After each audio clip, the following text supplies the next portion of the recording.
예전에는 내비게이션이 없었잖아요. 그래서 제가 길을 자주 헤매곤 했습니다. 저도 지도를 잘 보지 못해 길을 잘못 들어선 적이 많이 있습니다. 하지만 길을 잘못됐다는 것을 깨닫고 다시 올바른 길로 들어설 수가 있었습니다.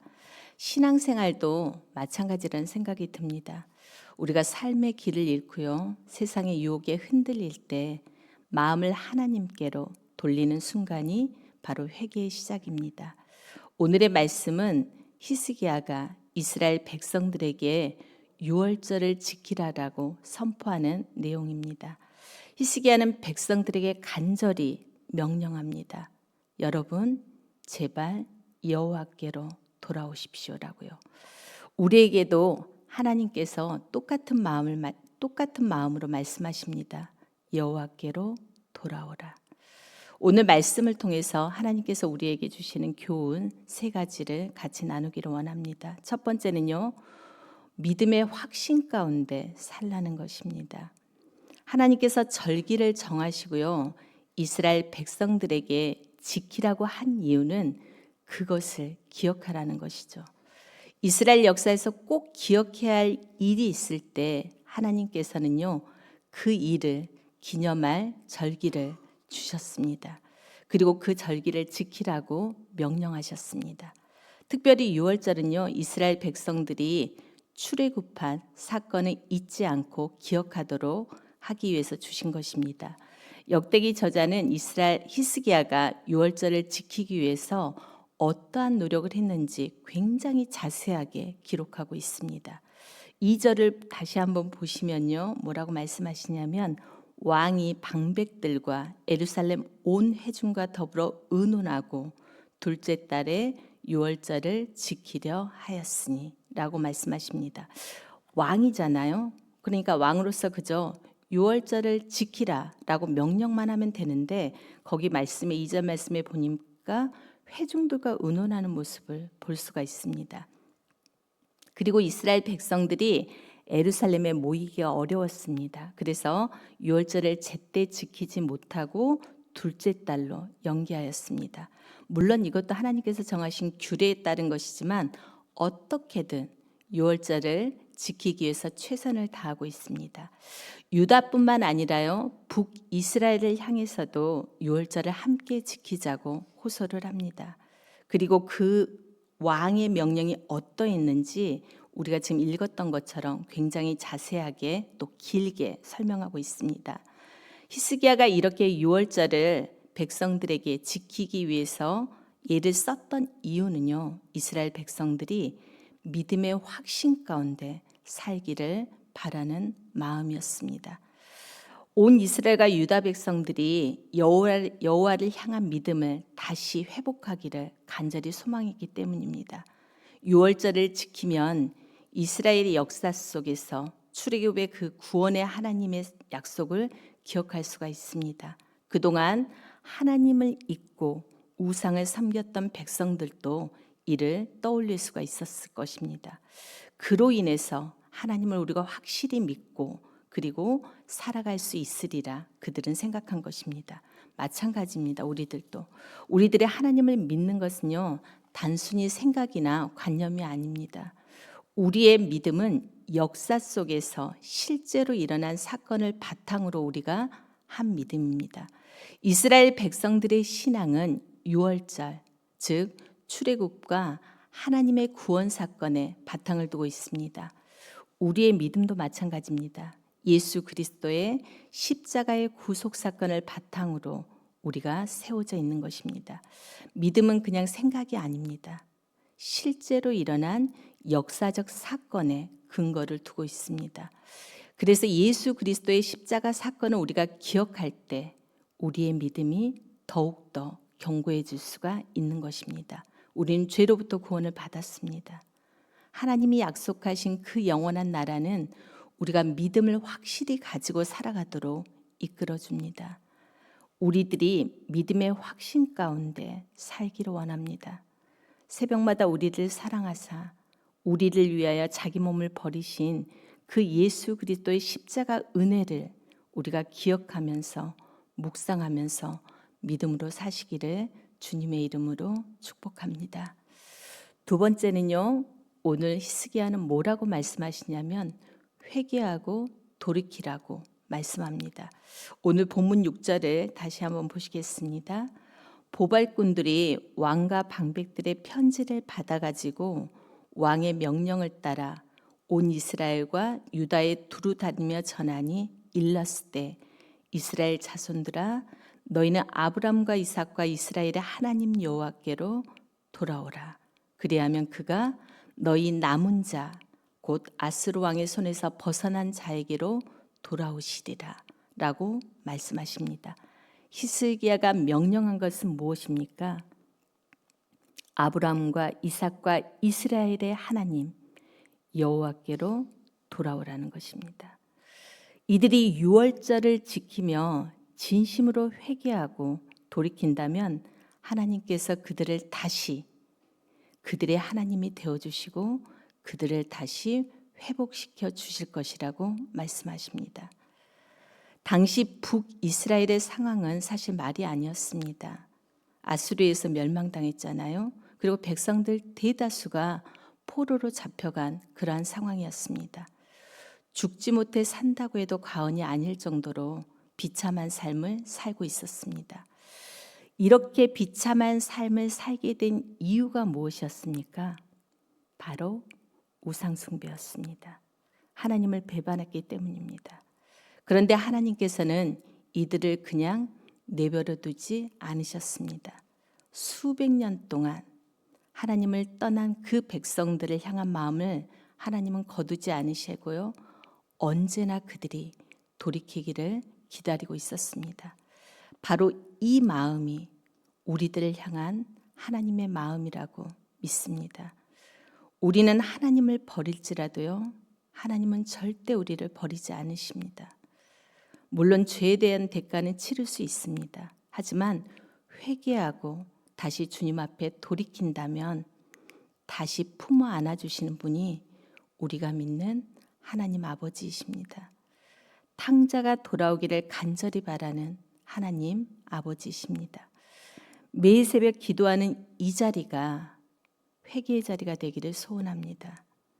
혹시라도 우리의 마음이 흐트러지거나 잘못된 길로 향할 때 다시 하나님께로 돌이키기를 바랍니다. 그리고 늘 하나님을 향해 나아갈 수 있는 삶을 살 수 있는 은혜의 자리가 되기를 소망합니다. 그때 하나님께서 우리를 회복시켜 주실 것을 믿습니다. 마지막으로는요, 우리에게 주신 마지막 교훈은 성령님의 음성에 민감하라는 것입니다. 본문 12절을 보면요, 굉장히 인상적인 표현이 나오는데요. 다시 한번 12절을 보겠습니다. 하나님의 손이 또한 유다 사람들을 감동시키사 그들에게 왕과 방백들이 여호와의 말씀대로 전한 명령을 한 마음으로 준행하게 하셨더라. 어떤 단어가 보이세요? 어떤 단어인지? 저는 어떤 표현이었냐면 감동시키사 이 표현이었어요. 유다 사람들이 덜 타락해서도 아니고요. 또한 북이스라엘보다 그들이 조금 더 괜찮은 사람이라서 유월절을 지켰던 게 아니었습니다. 하나님의 손이 유다 사람들을 감동시키셨어요. 그리고 하나님께서 그들로 하여금 한 마음으로 유월절을 준행하도록 만드셨다는 것입니다. 우리들도 마찬가지입니다. 우리와 이스라엘 백성들 사이에 사실 큰 차이는 없습니다. 우리 역시 죄의 본성을 가지고 있고요. 부패한 심령을 가지고 있는 사람들입니다.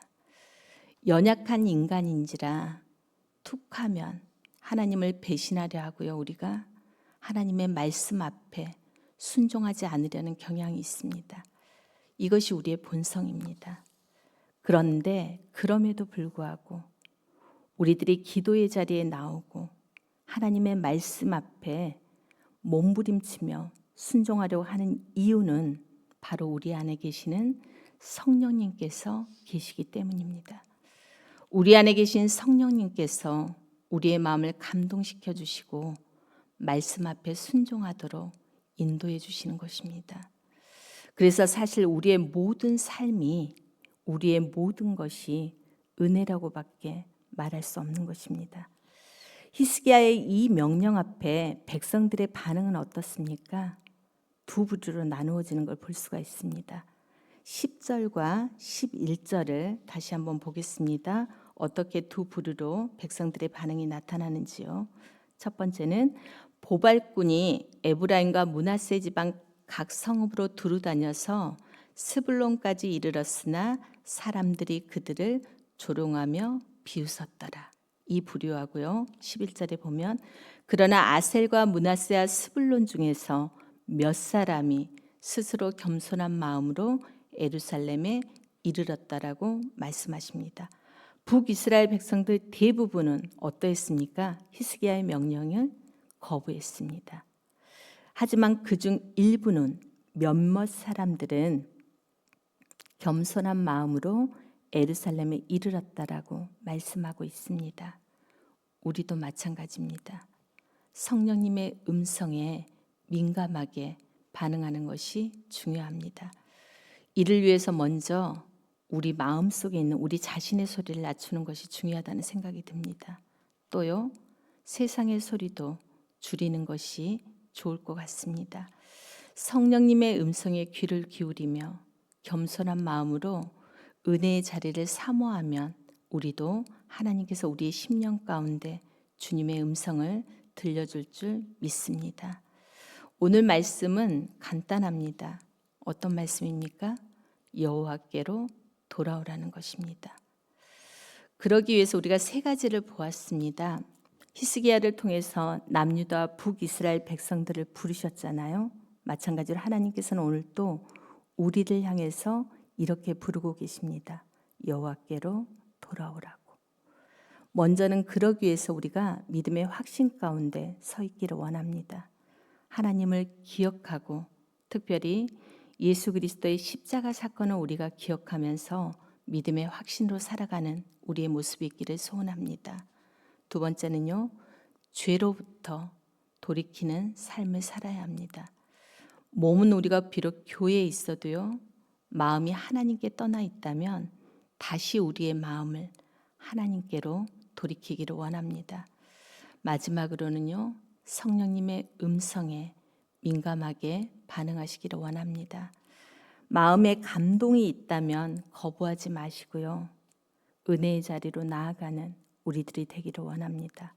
그래서 여호와께로 돌아가고 여호와의 신앙을 다시 한번 회복하는 우리들의 모습이 있기를 주님의 이름으로 축복합니다. 우리 시간 함께 기도하기를 원합니다. 첫 번째는요, 예수 그리스도의 십자가 구속 사건을 우리가 늘 기억하게 하시고 그런 믿음의 확신 가운데 흔들림 없는 삶을 살아가기를 원합니다. 우리가 죄에서 돌이켜서 성령님의 음성에 민감하게 반응하게 하시고 여호와께로 온전히 돌아가는 우리의 모습이 될 수 있도록, 그러한 신앙을 회복할 수 있도록 은혜 주시도록 기도했으면 좋겠습니다.